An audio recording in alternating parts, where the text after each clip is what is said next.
अस्सलाम वालेकुम उज़्मा सिस्टर, कैसी हैं आप। जैसा कि आपने आज मेरी वीडियो बच्ची की देखी, एक नई वीडियो उन्होंने बना के अपलोड की है। मैं उसके बारे में यही कहना चाहूँगा कि ये बच्ची मेरी उनके कब्ज़े में है।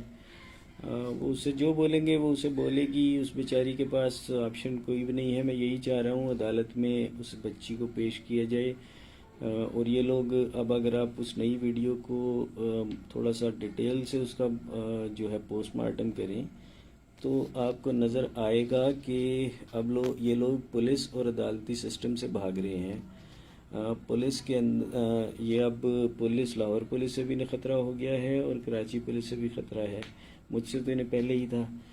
तो ये डेफिनेटली इनके पास कोई ऑप्शन नहीं है। ये अदालती निज़ाम से भाग रहे हैं। ये अदालत में हमें फेस नहीं कर पा रहे। इनके पास कोई ऐसा वे नहीं है कि ये अदालत से भागे। इन्हें अदालत में हमें फेस करना पड़ेगा। इनके पास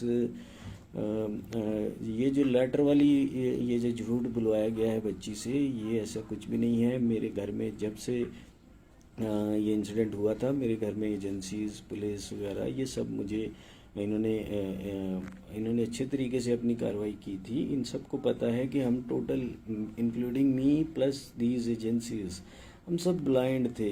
हमें तो जब ये टीवी पे निकाहनामा शो हुआ तो हमें पता चला कि इस कहानी में एक नया रुख आया है।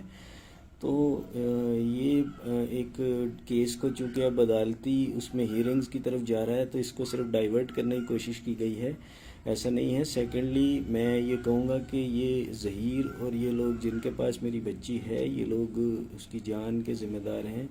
मेरी बच्ची को अगर एक आँच भी आई तो ये ज़िम्मेदारी इनके ऊपर होगी और डेफिनेटली मैं इसका पूरा हिसाब लूँगा।